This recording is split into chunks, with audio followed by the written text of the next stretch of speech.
साबिक वफाकी वजीर फवाद चौधरी का कहना है कि मैंने PTI छोड़ी नहीं, वापसी वहाँ होती है जहाँ इंसान छोड़कर जाता है, हम कहीं गए ही नहीं। इंसदाद दहशतगर्द अदालत रावलपिंडी के बाहर मीडिया से गुफ्तगू करते हुए फवाद चौधरी का कहना है कि सब दोस्तों से मिलकर बड़ी खुशी हुई है।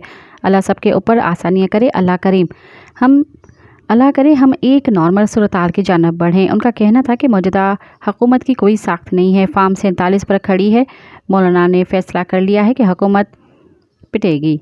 अगर PTI और मौलाना इकट्ठे हो गए तो यह हुकूमत 3-4 माह से ज़्यादा नहीं चलेगी। बानी PTI या मौलाना साहिब ने किसी के साथ नहीं बैठना, बल्कि अपने अपने उसूल पर रहना है। यह हुकूमत धांधली से आई है, हम मुश्किल सूरत हाल से गुजर रहे हैं, चाहते हैं तलखियाँ ख़त्म हो।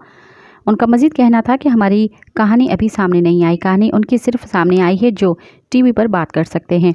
हमारी बारी आएगी तो हम अपनी कहानी सुनाएंगे। ये देखें सारे आज जो कारकुनान आए हैं, बड़ी मुझे दोस्तों से मिलकर बड़ी खुशी हुई है। और जिस तरह से उन्होंने ये एक इस वक्त एक कॉर्डियल है जिससे हम सारे गुजर रहे हैं, तो अल्लाह सबके ऊपर आसानियाँ करे और अल्लाह करे कि हम एक नॉर्मल सिचुएशन की तरफ बढ़ें, नॉर्मल मुल्क जो है वो हम बने जल्द अज जल्द, और तलखियाँ जो हैं वो कम हों। और ये जो सारे लोग हैं, आप देखें सारे पाकिस्तानी हैं, सारे लोग जो हैं इनका एहतराम है पाकिस्तान के लिए, पाकिस्तान की फ़ौज के लिए। तमाम जो ये यहाँ पे लोग आए हुए हैं ये पाकिस्तानी हैं।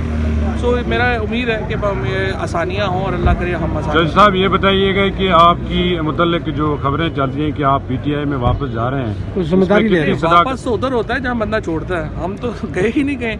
वो बाकी ये है कि एक्टिव आपके सामने हालात हैं। हम तो एक और ये जो सारे लोग यहाँ पे अभी खड़े हैं ना, ये 9 मई के सारे जो हमारे ये लोग हैं जो जिनको इन केसेस में डाला गया है, हमारी अभी कहानी तो आई नहीं ना।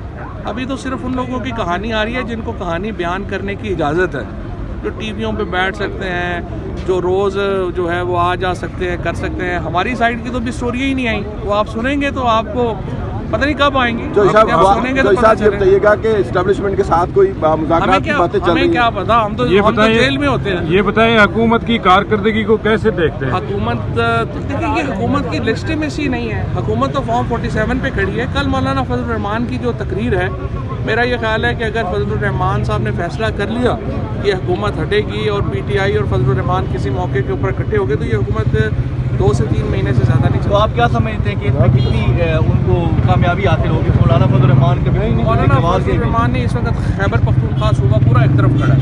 2 ही बड़े धड़े हैं ना, एक तरफ PTI है, दूसरी तरफ JUI है। दोनों इकट्ठे हो जाएंगे तो खैबर पख्तूनख्वा तो 100% खिलाफ है, पंजाब 100% खिलाफ है। ये हुकूमत कैसे चलेगी? नहीं चल सकती। नॉर्मलाइज PTI मौलाना से बात नहीं कर रही है, करनी चाहिए नहीं कर 100% सबसे बात करनी चाहिए, बात के बगैर तो नहीं चीज़ होती। तो क्या चेयरमैन PTI मौलाना साहब के साथ बैठे? मज़ीद ख़बरन ऐं तफ़सीलात लाइ विज़िट कयो असांजी वेबसाइट www.awamiNewsHD.com ऐं ॾिसंदा रहो अवामी न्यूज़ HD।